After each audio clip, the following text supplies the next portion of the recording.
To Kickass Radio, hosted by Jo Sainsbury, founder of Kickass Women.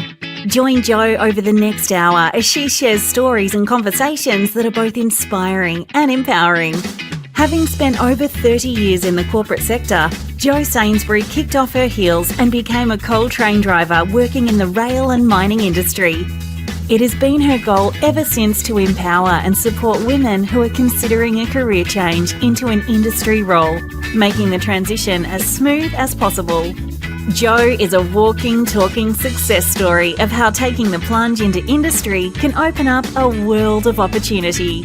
And you can do it too. If you're a woman working in industry or considering a career change, this is the radio station for you. Let's get into this episode of Kickass Radio. Hey, Glow-getters, welcome to the Kickass Radio Show. Am I excited for today's show? You bet your kick-ass I am. We are back this year with some phenomenal guests and loads more resources and tools for your toolkits. Now, have you been hurt by money in the past, neglected yourself and your earnings? Has a sudden event impacted you financially? It's time to make a change. Now, many women have learned helplessness about money, leaving their financial futures in the hands of others. Taking action now is the best move you'll ever make. New year, new you, right? Now, this mantra just doesn't apply to fitness goals. It encompasses all the resolutions you commit to tackling in 2022 with renewed purpose. So for many, those resolutions take the form of financial goals. Hey, new year, new home, new car, new job. It does have a nice ring to it. Whether you're looking to make a big ticket purchase, plump up your savings account, or embark on a trip around the world, once COVID is history, establishing a few financial goals will ensure your wallet and your heart are on the same page. Now, just like fitness goals, financial goals look different for everyone.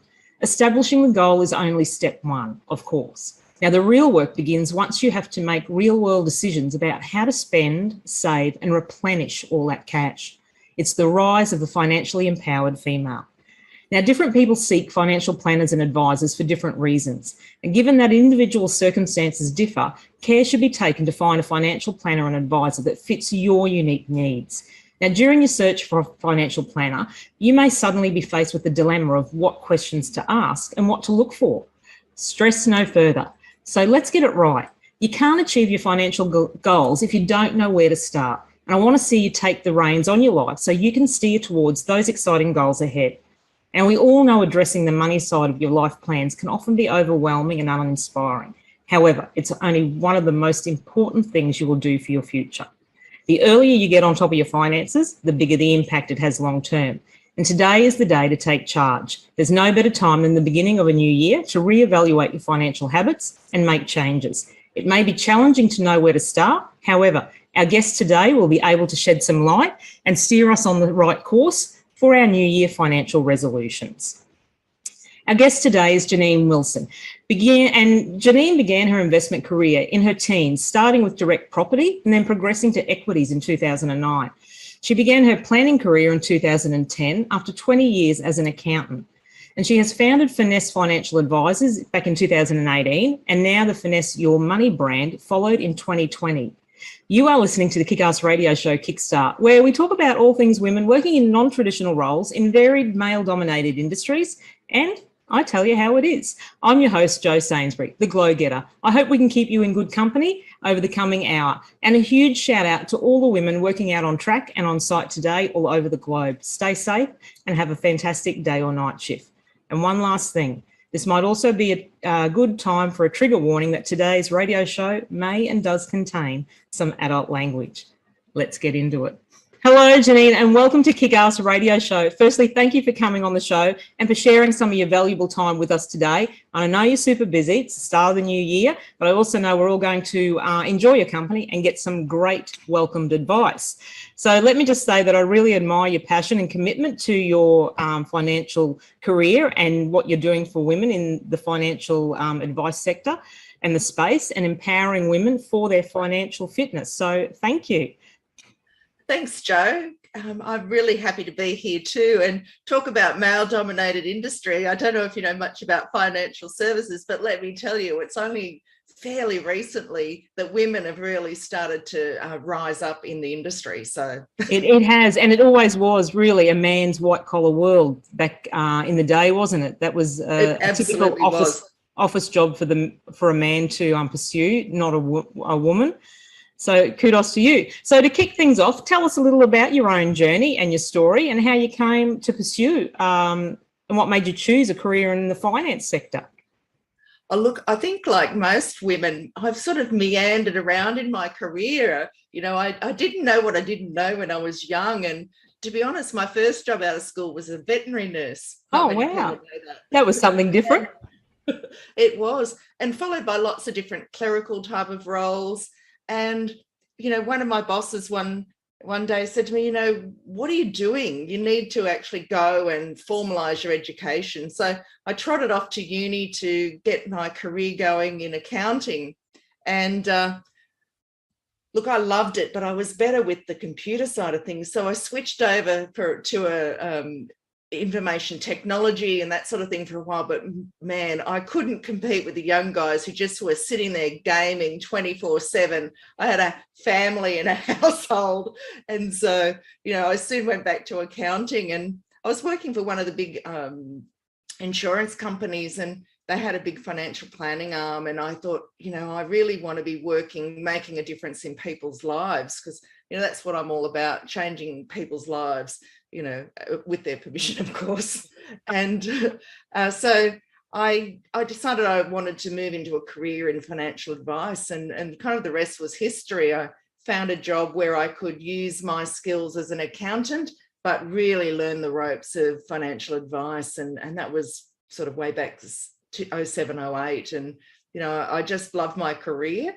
But it hasn't been without its challenges. And I think as women, we all face challenges. It's just what you do with them. And that's exactly right. And you need to take the action with them. And like, there is a massive difference between financial advice and financial literacy, isn't there? Like, financial literacy is a combination of financial knowledge and skills and the attitudes and behaviours, but a lot of us don't know that differentiation. So yeah. And how did you learn that differentiation?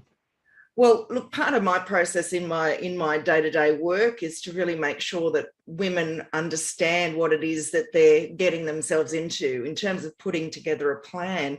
Any strategy you think you might want to undertake, you really need to understand it. You need to understand what you're investing in. And the bottom line is, if you don't understand it, you need to keep going until you do, or don't do it. And so, you know, financial education is really important, and increasing financial literacy. You're right. It's not just about starting to invest. You need to make sure that you've got that literacy there as well. And I think these days people aren't necessarily taught financial literacy. You know, they might understand mathematics, but not how it is practically applied in the real world. That's right. And it's got to be based on your personal circumstances. But in the long run, it improves your overall well-being, doesn't it? Understanding all of this, because it contributes. Yeah, it contributes to such an amount of stress, unnecessary stress, doesn't it? Oh, absolutely. And you know, one of the leading causes of relationships breaking down is financial stress. So of course you need to address it and get a grasp on it. And so you owe it to yourself. And look, you don't have to be immensely financial literate. You don't have to go out and get a university degree in finance to understand it, but there are some basics that you do need to understand. And one of the easiest things you can do is make a plan and then put your money on autopilot. And I talk quite a lot about this. There's some simple things you can do with the way that you structure your money, you know, what's coming in and what bank account it should go to, and, you know, having an emergency buffer for money. As you said, you know, things can change on the, you know, head of a coin, if you like. We've seen that. But this global pandemic's taught us is, you know, things can change. And so there's lots of things you can do to just make money easy for you. And look, I've written a blog on it and spoken about it many times, so maybe we could, you know, drop a link on that later. But we'll get into that a little bit later. But I think, yeah, that's right. Understanding, and it should be easy. So you're definitely making that easier for us to get a grasp on literacy and the understanding of it. Yeah. So introduce us to your business, Finesse Your Money. Talk us through the origin of where it come about, and was there anything in particular that led you to create and do this startup business? And so look, let's just continue on that literacy piece. I've actually about to launch a education platform, I guess, for a learning platform under the Financial Freedom in Heels brand. See that on your website, yep. Yeah, so that's about to launch, and you can take bite-sized pieces of what you don't know to fill any gaps in your understanding, and it can lead you through the process to get ready for full financial advice if that's something that you feel you want to pursue. But it's a great way to just get little bite-sized pieces of information. Of course, we live in a world where there's lots of information out there, but it's just about what reliable information you should be using to increase your literacy. So to talk about my business, Finesse Your Money, it's really come about as part of my overall business planning. I'm really passionate about people getting a grasp of their money and all aspects of money and life, really. As I said, I don't want to be known as a holistic financial advisor. I want to be known as a life-changing financial advisor. And so money doesn't stand alone. Money affects all aspects of your life. You mentioned earlier, financial stress. So having a grasp on your money is just one part of it. And, I talk a lot about making sure that you've got a balance in all areas of your life, not just money. So, if one area of your life is out of balance, then something else is suffering. And so to give you an example, some people get very engrossed in their career and really commit to their career, which is admirable, but at the expense of everything else. So they're spending, 80, 90 hours a week in the office and their family is suffering. Well, that's your life is out of balance. So you need to bring it back into balance and be mindful about trying to have that balance in your life, because it's far more enjoyable. And so money, while it's an important part of it, we all need money to live and to keep a roof over our head and the lights on and so on. At the same time, it can't be at the expense of everything else. And so that's where that autopilot comes in. And Finesse Your Money is really around just, making things work as seamlessly as possible so you can focus on enjoying the best things in life. And that's right. Those little chunky bits you're talking about, reading and learning on your learning platform, it's those little chunky bits that might provide that little bit more of enlightenment, and those light bulb moments that come and think, oh, that's how it all works, or that's what I need to do. And exactly. It's like fitting a jigsaw piece, isn't it? Like once you have the knowledge, all that comes together, and then you can start to plan and put those plans into action. Well, it's interesting you say jigsaw puzzles, because life is like a jigsaw puzzle, and you don't know what you don't know, and there might be some pieces missing. And one of the biggest mistakes I see people make when they're working with their money is always taking a tactical approach to something. So someone gives them a hot tip on a share, they rush out and buy the share, or someone gives them a hot tip on something else, or because something worked for mum or dad or auntie or uncle or their friend down the road, it's going to work for them. And they pursue tactical things without really sitting down and saying, okay, what's important to me? What do I want to achieve? What are my goals and objectives in life? And then how am I going to get to those goals? So, going back to those fundamentals of making smart goals that are, there can be some milestones along the way, so you have a sense of achievement. You can't have just all these big, hairy, audacious goals. It gets a bit confusing. You don't know where to start or where, and exactly, where you're going. And it's exactly right. As you said, in conversations, you'll hear, people say, oh, they've done this, or they've invested in this, and they've made a considerable amount of money, or they've done a property investment property and purchase, and then sold it and made money on that.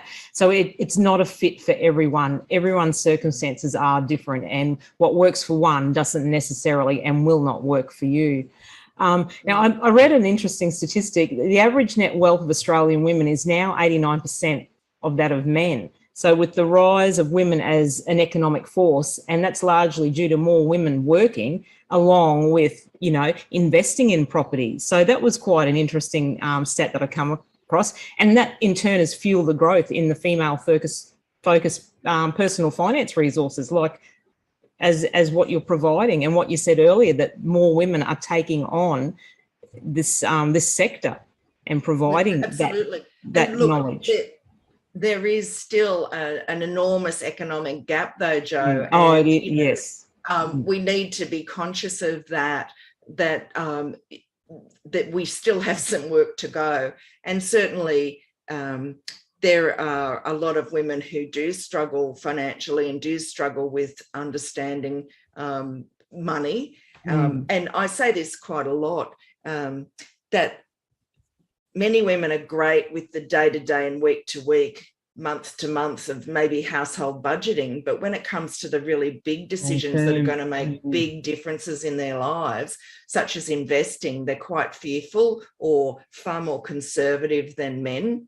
And you know, that in itself can be a disadvantage. When we look at the figures around in Australia's superannuation, women's superannuation balances are substantially lower than men. Now, that's the equivalent of the 401k in the US, just for your listeners. So our balances, women's balances, are significantly lower.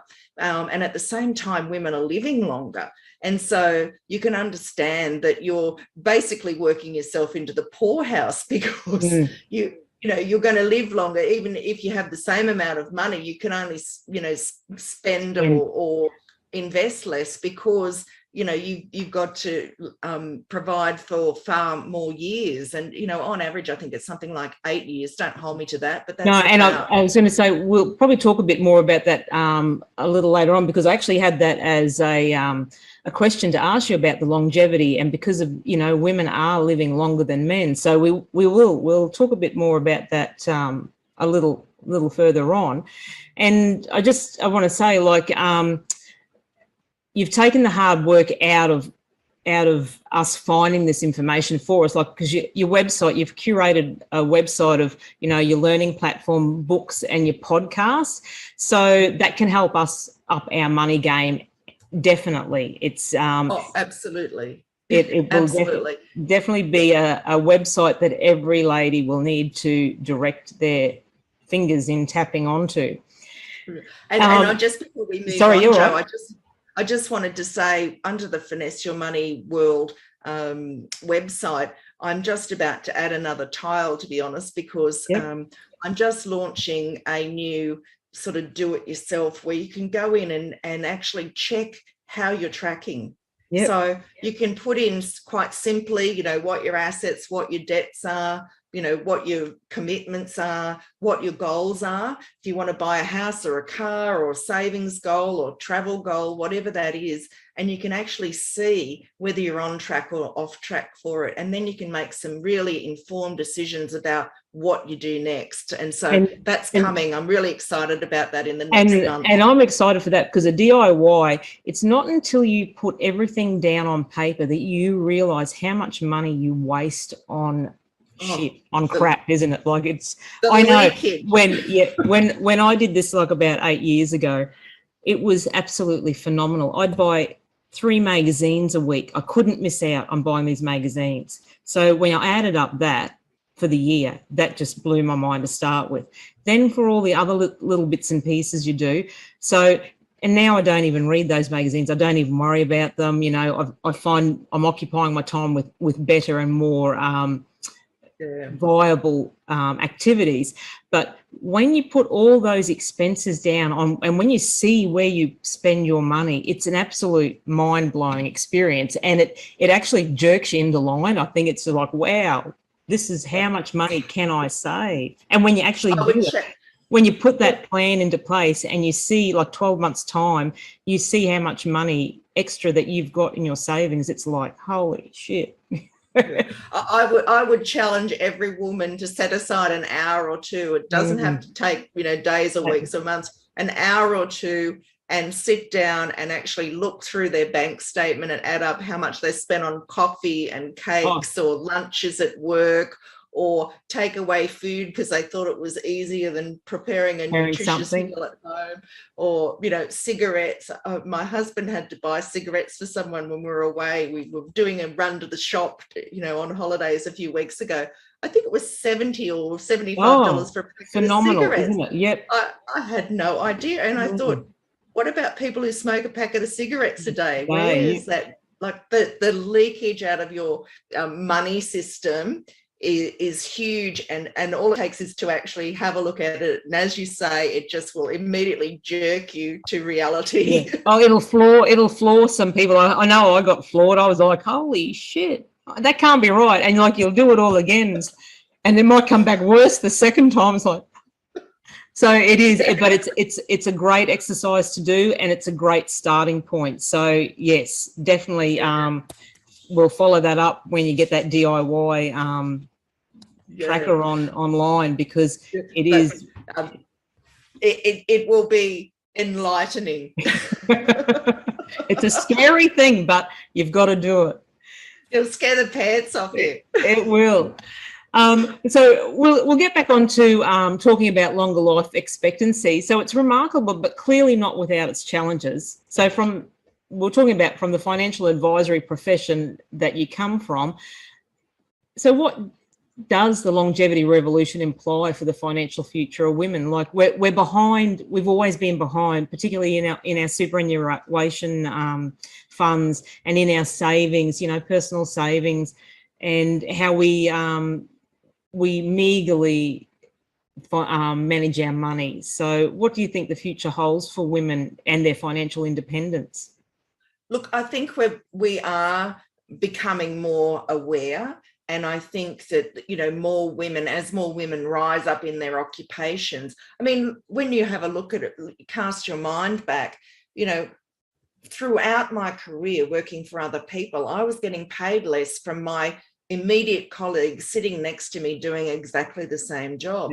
I got fewer opportunities to move up the ranks, if you like, in corporate life. And, you know, I think that, you know, that's a start, that, you know, making sure that we're giving equity to women in terms of employment and our incomes is vital. So that's the first thing. That's the typical John and Jennifer story. There's a story about a resume. You know, a company did an exercise on recruitment, and they did two exactly the same resumes. They put a male's name and contact details on one, and they did exactly the same resume and put a female's on. They put them in for the same job, and the female's application resume didn't even get a look in. But the male, John's resume did, and he subsequently got a letter of offer, and Jenny's was exactly the same. So it was a great exercise to go through, and for that stereotypical gender inequality there of the male dominated and male, the perversion of that, you know, the male is dominant in those roles and positions. So yes, women definitely have got to step up, and they've got to actually use their voice to make their skills and their value known to their employer in regards to those kind of remuneration possibilities. So in terms of life expectancy, I mean, a woman in her 50s is going to, on average, probably live, you know, 8 years longer than a man, maybe 10 years longer. And of course, our life expectancy is improving to some extent, or certainly that's the figures that I'm seeing. It is, that's right. Yeah. In Australia, that, you know, we are actually living longer each time they do that review. And so, you know, 8 years is a long time. I mean, I don't know what you spend in your household each year, but, you know, keeping the lights on and, you know, food on the table and the roof over your head and, you know, getting a haircut and all of those sorts of things that you do, and having some modest entertainment expenditures and so on.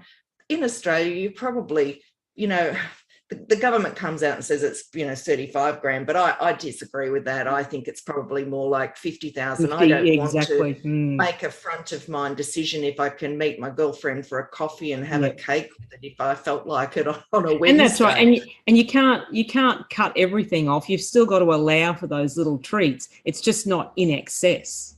Yeah, that's right. And so a modest, what I would describe as a modest living expenses and the things I've mentioned would be probably 50 grand a year. And so when you look at that over 8 years, that means that you need to have quite a bit more invested to sustain your lifestyle over that time. And I think that that's the thing, isn't it? If you don't have sufficient money put aside, you won't be able to sustain your lifestyle. And certainly we're seeing in Australia a lot more women becoming homeless in their 50s and beyond, which is a really sad and unfortunate situation. It is a very sad, that's right, very sad situation.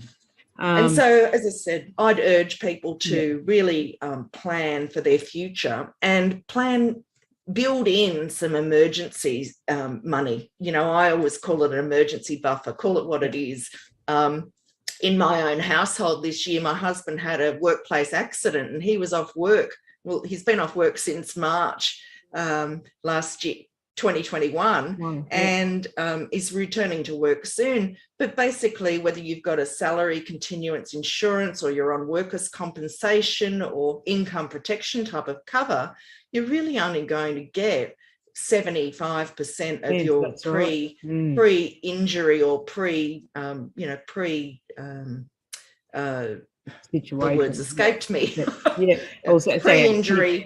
Pre-injury, income. And so where's that other 25% coming from? So you need to have money set aside. I mean, many women have mortgages. And so, you need to make sure that you can pay that mortgage. Yes, of course, the lenders allow some hardship requirements, but they aren't going to last forever, and you're going to have to pay that eventually. And so building into your plan is not just saving for, a new car or some travel or a home or whatever that is. Build in there some emergency funds. And I usually think, 3 or 6 months is probably enough of your household expenses. But that's a strategic decision to make. It's not what we were talking about before, tactical, it's strategic. Yeah. But being financially independent, it's an important goal for people of all backgrounds, not just women, but it's particularly important for women who have historically been marginalised by, our situations, being, the primary caregiver at home. So we're giving up our careers at a point where we're going to have children and starting our families. And in the job market. So financial awareness and management skills, they can lend women a deeper sense of security, and that makes it easier to save and invest for the future. Yeah, absolutely. And that's what it's like. I find most women I speak to, they really want that financial comfort and security. Yeah. And so it's important to get organised and make that happen for yourself. When you look in the mirror, that's the person who's responsible for doing that. That's exactly right. So do you have any specific advice for women when it comes to investing? What general finance advice do you think benefits women the most? Oh, look, I'm going to say something a little tongue-in-cheek here. So go right ahead. Feel free. Sorry, it's my opinion. A man is not a plan. And really, in a gender fluid sort of world, a partner is not a plan. Is maybe a better way of saying that. But, I really advocate for every person to adult and take their finances into their own hands. You need to be able to stand in your own set of shoes. Now, whether that's heels, in my case, financial freedom in heels, or in your work boots, I don't care, with your high vis. Make sure that you take control for yourself and plan for yourself, because you never know. Even if you're in a relationship, you don't know what that other person is experiencing or thinking or feeling. That can end tomorrow. Exactly. And I've got a personal friend that's just happening to at this moment. So it's, you've got to be prepared for those unexpected events, and you need to be secure in your own self and know that you can step away from that situation and continue on and make a new start or progress forward. Yeah, absolutely. And the second thing I'd say is that a lot of people think that investing, you need a lot of money to start investing. You actually don't. You can start really simply. You can start with a small savings account. That's actually investing. People don't think it is. I'm not sure why. But, starting with a simple bank account and starting to accumulate some money. And then when you've got, 1,000, a few thousand, you can start investing that. Go out and have a look and explore what you can invest in. Now, obviously, I'm governed by licensing, so that anything I say is general here, but you can buy some very low cost ETFs. They're exchange traded funds. Basically, they're a bundle of shares. You can buy that yourself. You can set yourself up with a low cost trading account. You can have a bit of a go after you've learnt what it's about. So learn what it's about.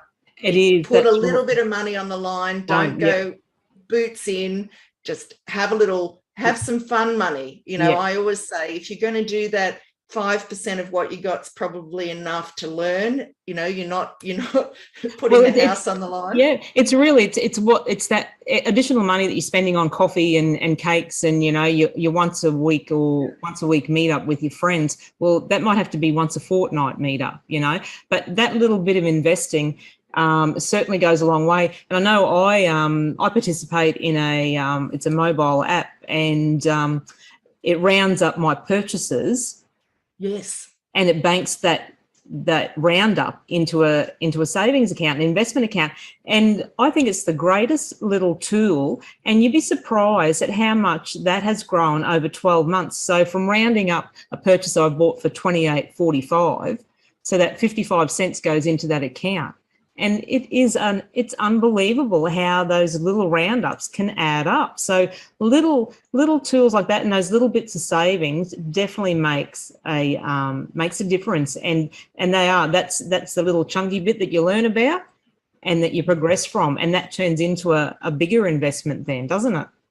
Yeah, well, that's right. You start out in your infancy as a child, and then you stand up and you can walk, and then you grow up, and so it's the same sort of thing. Just think of it in that way, that it's start small. Don't put too much on the line. Make sure you've learned as much as you can about it in advance, and then get some experience of it. And then you're ready for the next thing, or to take that 5% modest amount and turn it into 10% and so on. But one of the greatest, I don't know, it's not a trick, it's just maths. The greatest thing in the world is compounding. And so everyone can be a millionaire if you just start early and you're consistent and you've got that financial what's the right sorry, I've lost the word now. Discipline is the word. That financial discipline to just make sure that you're doing it, and that comes back to that autopilot. Now, if you've got your money on autopilot, you don't necessarily just walk away and go, yep, hands washed, job done. You need to come back to it periodically. Now, depending on the size of your situation, you might need to come back to it once a year, or you might say, okay, well, I want to have a look at it every 6 months, or I want to have a look at it when my goals are changing, or I've achieved one goal and I'm going to set the next one. And just make sure you come back and review. I know many people who think life is linear, but it absolutely isn't. So life has twists and turns. So come back and revisit it. Challenge yourself. Is that still important to me? Do I still want that goal? Okay, well, last time I looked at this, I had these 3 big goals. I've got one. What's next? So just it's what's the right word? Where it's a continuum. Yes, it is. And it's, as you said, compounding, I think, is a great financial term for it. And it's compulsory saving. Once you put it aside and it's there, it's getting taken care of every week. You don't miss it, and you forget that you're earning that extra additional bit of money. Because you never see it. And then when you're looking into that savings account and that money's there, it's like, wow, how good is that? Well, when you get a pay rise, it's a great time. That's right. if you're living within your means and you've got everything set up and you get a pay rise, well, don't just go and splash the cash. Direct that into your savings or investing, and you'll just be astounded at how quickly you can do that. Now, everyone can jump on the internet and go, compound interest calculator, put in a few figures. And like I said, everyone can be a millionaire. You just got to start with your first dollar.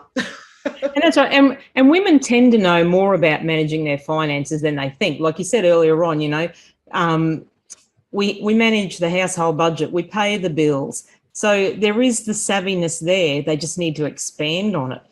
And it makes sense, at certain stages of our life that we need to apply different strategies to our managing our finances. Yeah. And I think, one thing is that women tend to be more conservative about their money. I mean, particularly from a maternalistic point of view, it's important to have that roof over the head. And if you've got family or kids that, you want that security for them. Whereas a lot of men take a lot more risk than women. Yeah. And so making those risky and tactical moves can actually put them worse off financially. So women often defer to their partner, potentially a man, to take control of the investing piece. But that's probably a mistake as well, because I've run the numbers on that, and men often make more mistakes, and because they're more confident, but they suffer from overconfidence with money. And so, get involved in the investing side of it too. If you don't know about it, learn about it. Take some, little bite-sized chunks of education and improve your literacy, and don't sign up to things you don't understand. Exactly. If your partner puts some paperwork in front of you, don't just willy-nilly sign it. I'm sure there was any number of movies that you could watch that show you what can go wrong if you do that. Like we said before, and you made the comment, women do live longer than men, and a woman's lifespan is typically about 8% longer than a man's. So most women will be left to manage their own finances at some point in their life. So particularly when their husband or their partner counterpart passes away. So you need to get on board and learn all about this and start investing and having that financial security ahead of you and knowing all about it, because how daunting is it to have one of those life unexpected events occur, and then you're left with, you don't know anything about anything, where to start, what goes on, where things get paid, how things are managed. So learning about the financial literacy is utmost important, particularly for women. Yeah. And I think that's a great point, Jo. It can be really scary. And the reason you would want to make sure that you do it, I mean, I work with many women who've gone through traumatic life events. So separating, divorcing, death of a partner, forced early retirement through ill health. And there's a common theme. Those women really, even if they know what's sitting on their balance sheet, they really lack that confidence and need a lot of, hand-holding to get through it. Now, when you're in your 20s, your 30s, your 40s, your 50s, and even your 60s, you've probably got, some capacity for learning. So it's, to that extent, it's never too late. Hey. But when you're in your 70s or your 80s, my mum's in her 80s, she's, suffering from dementia. There's no way she can handle her financial affairs or even think of, even in her 70s, she would have either had no capacity for it or no desire for it. And so making sure that you've got that information and got that knowledge as early as possible in your life. And then as you progress through your life, you need to make sure that you've got a trusted team around you, such as people like myself in the financial advice world, that know what they're doing and that can assist you through the part of your life where you don't want to do it. That's all right. All right, then we're going to take a little break and hear from one of our show sponsors, and we'll be back soon. Hey Glow Getters, have you heard about Kickass Women? Founded by Jo Sainsbury, Kickass Women is dedicated to empowering and supporting women who are considering a career change into an industry role. Visit our brand new website at www.kickasswomen.com.au or follow Kickass Women on Facebook and LinkedIn today to keep up to date with all things Kickass Women and the incredible opportunities and content we have for you. See you there, glow-getters. Thanks for tuning back in, and we are counting coin and topping up our finance flavouring with Janine Wilson, a financial advisor from Finesse Your Money. So Janine, what can women who want to get started investing do to start? I think we've spoken a little bit about this. What barriers do women face to investing and how can they overcome them? Well, look, as I've mentioned earlier, the first thing is to do some homework, make sure you understand what you want to invest in. And of course, there's shares, there's property, there's cryptocurrencies, there's all sorts of things that you can invest in. You can invest in private companies if you want to. You might have a friend who comes to you and says, oh, look, I'm starting up this business. Can you help, get involved and get me some cash? So look, there's lots of ways to start investing, but always do your due diligence. So, understand what it is that you're investing in and what the risks are. And then whether it's in line with what you want to do financially. Don't be persuaded by other people or heavied by other people into doing something that you're not comfortable with.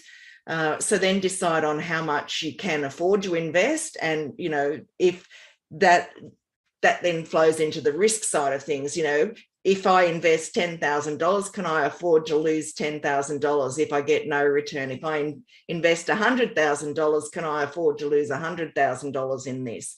I think my philosophy is to invest in really good quality investments for the long term. So it's expensive to be buying and selling assets all of the time. So you need to understand the costs. That's really important as well. And so actually, I'm not sure if I've got it on my website at the moment, but I will pop it up there. Pursuing a better investment experience is something that's really good. It's really got 10 top tips on investing. I'm just looking for it here on my desk. And look, it takes you through what those key principles are. So, buy at the market price. Often people make a mistake of waiting too long to invest and the market moves up and down. And this applies whether it's, property, shares or cryptocurrency, for example. Don't try and outguess the market. The market is the market and most information is known in the market. Resist chasing around past performance. So if you know that, say, the top investments last year were in international equities, for example, and you put all of your money into international equities, well, that doesn't make sense because they were, performed really well last year. Doesn't mean they will perform well this year. It just doesn't work that way. So most of the markets move up and down, and last year's best performer is not going to be this year's best performer. And really let the markets work for you. So invest your money and then wait for that compounding we talked about earlier to come through. Understand what drives returns. So when you're doing your due diligence and seeking to understand and getting that financial literacy around that, understand what drives performance in those investments. And so, for example, let's take property. There's different types of property. So you can have residential property, you can have domestic commercial property. So understand, well, what would I get if I invested in domestic property in Australia that's bricks and mortar that I rent out to a family and so on? What does that look like? If I was to invest in a shop down the road and I rent it out to a business, what does that look like? What does the capital growth of that investment look like versus the rental yield on that investment, and what's the total performance of that investment? So there's things to understand there. So understand what drives returns, because property isn't just property in one big bucket. There's different types of properties. That's right. Yeah. And likewise, there's different types of shares and there's different cryptocurrencies and so on. So understand those fundamentals. Make sure that you diversify. When you're starting out and you've got $5,000, it can be more difficult to diversify. But if you're buying something like an exchange traded fund that I mentioned earlier, an ETF, that's got built-in diversification inside of it. But as you go along, you need to diversify because different markets move at different times. For example, I'm sitting in Sydney, Australia. The property market has absolutely gone off here in the last year or two, and we're just now starting to see the Queensland property market increase. It's out of control up here. It's just out of control. Yeah. That's right. But at the same time, it's cyclical. Nothing might be happening in Darwin and Perth and Tasmania, but that's not to say in a year's time that they haven't cycled through as well. So understand what's going to perform and when to the extent that you can, and make sure that you've got a little slice of each pie. It's like having a pie, cutting it up into slices and making sure that you've got a little slice of each. Diversification, that's right. So diversification. Don't try and time the market. That's a fool's game. As I said, the market price is the market price. So you never know which segment's going to outperform and when. Some people miss the market. I can give you any number of examples where people have seen the market drop, say share market drop 20% over a short period of time. They panic, they pull their money out, and then they miss time getting back in. So they're way behind the people who actually just stayed in the market and did nothing. And usually costs them twice as much then, doesn't it? Like to get back in. Absolutely. Going in and out of, as I said, cost is a really important factor, going in and out of the market.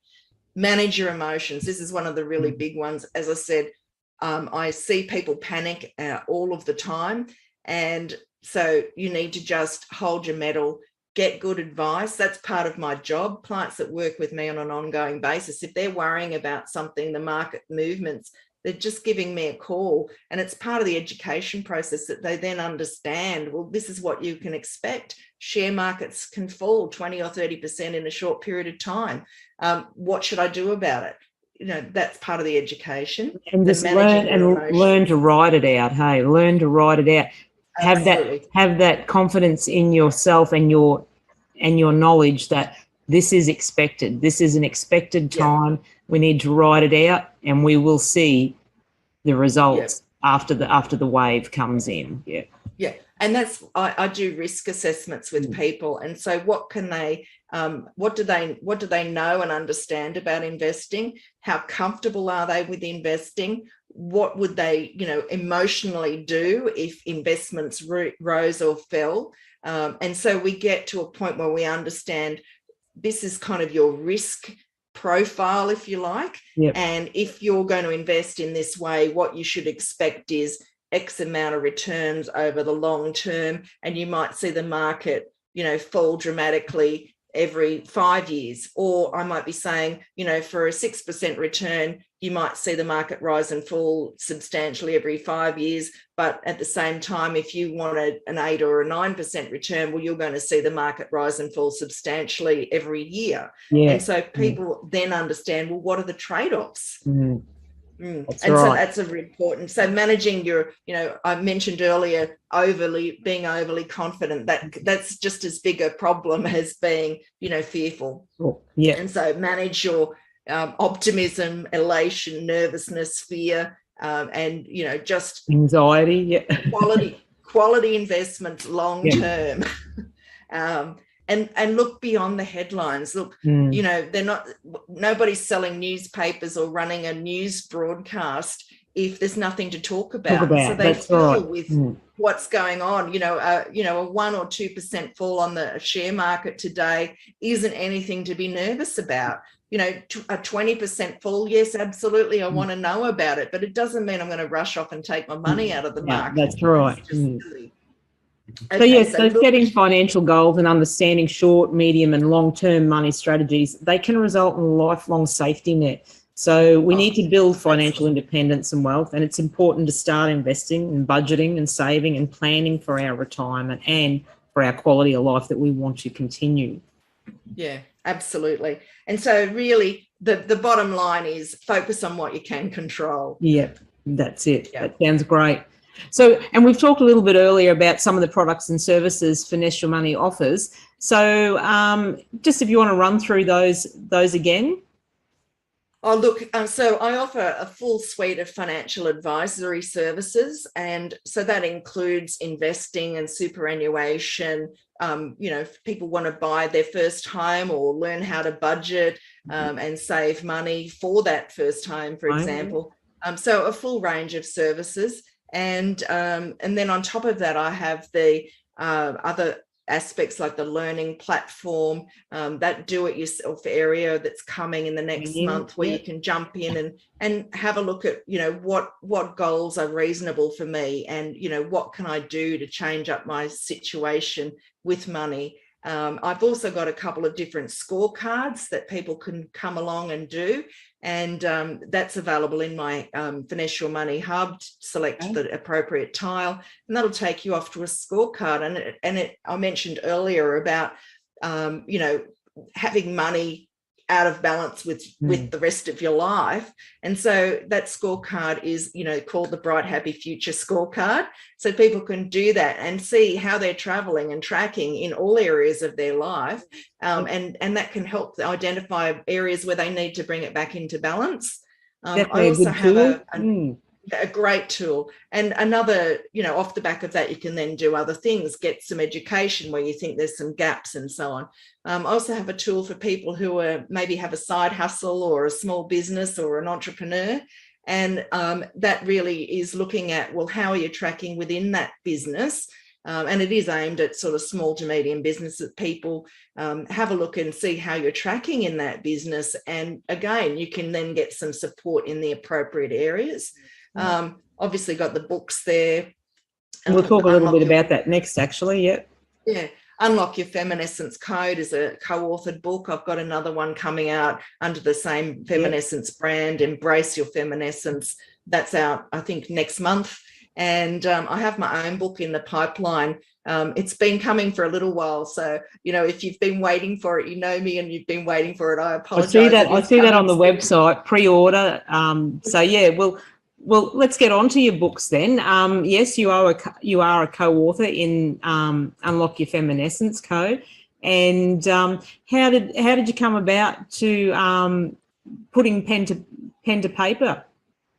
Look, I've always been a prolific writer, Jo. If you Google me, you'll see me writing for, the Financial Review and Yahoo Finance and whomever. I've always been a writer. I think maybe I missed my calling, but and it's a great outlet, isn't it? Like, to actually write, it's absolutely a great outlet. Yep. Yeah, and I think as a woman, we always are a little suspicious of what we know, but I really advocate sharing. I mean, I absolutely am a prolific reader and a prolific writer, and I love doing it. And when I was writing any of the Feminescence, I just wrote from my heart. Really, it just flowed out of me. And telling my story and talking about bullying in corporate land and things like that, it just flowed out of me. And the hardest part for me was actually deciding what to share. And it is, a short story is a fantastic way to get a sense of an author's voice. And like, I'm a co-author in a compilation book, as well as having my own published book.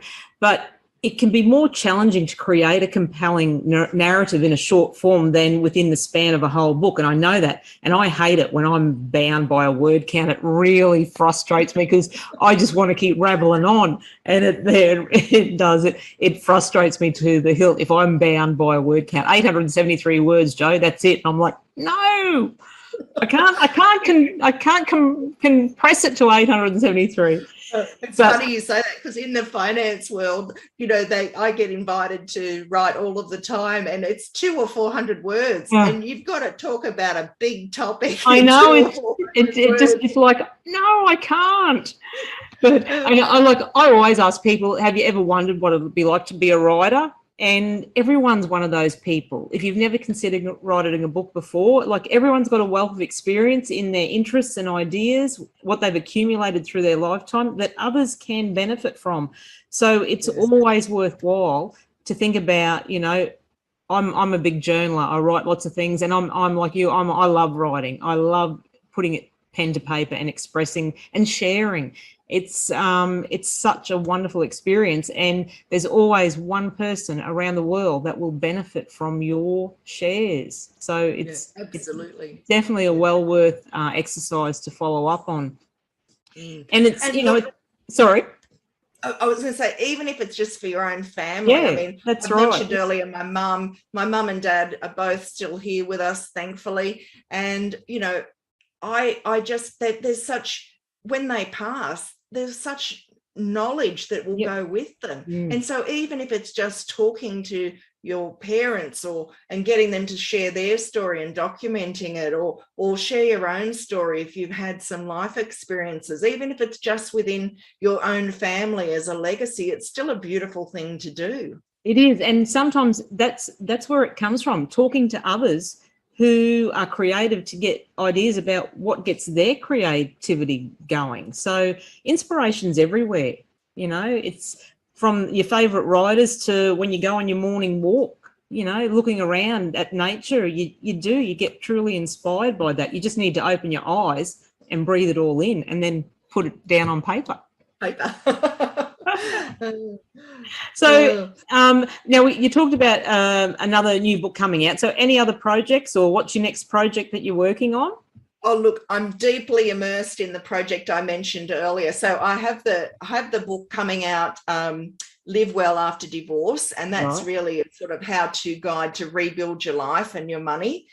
So that's coming soon. But the project I'm deeply immersed in at the moment is really this one with allowing people to come in and put in some basic information about themselves and put down their balance sheet and put down their income and put down their goals and just see for themselves how they're tracking. And it can be a great tool to use to decide, well, what more can I do? And can I do it myself, or do I need to actually get some further help in the form of a financial advisor? Or, who do I need on my team? And if you couple that with a scorecard and that do-it-yourself, goals assessment and a few, that learning platform in Financial Freedom in Heels, then, that as a package alone is just a brilliant thing to get people started and get women started thinking about their money. And hopefully, my goal is to change one woman's life, as you said, Jo.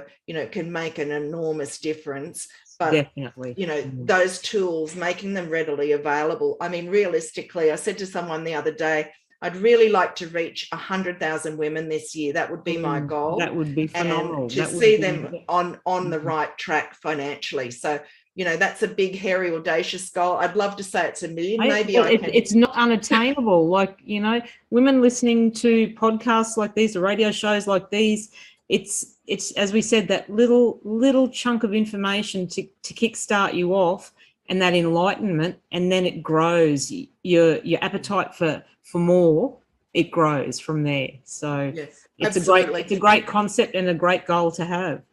Yeah, and look, I want to leave a lasting legacy. So if that's my legacy, just speaking to people and sharing what I know and what I've learned over the years, and speaking from my heart and from my own experience, and then that's good enough for me. I can die a happy woman. That's a wonderful and beautiful legacy to leave behind. So yes.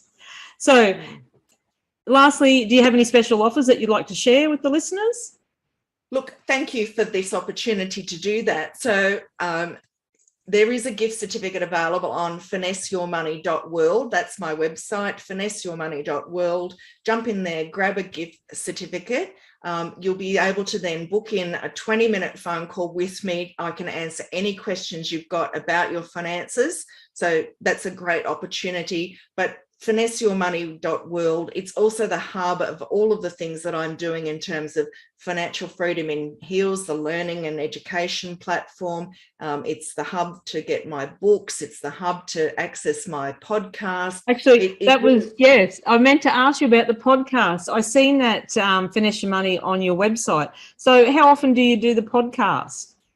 Look, I've done 3 seasons so far, so there's 30 episodes there with influencers in in industry and business in Australia. So there's a lot of entrepreneurs there. So that might have a great deal of appeal for people who got that side hustle or thinking about a business opportunity. So that's great. I'm working on season 4 at the present time.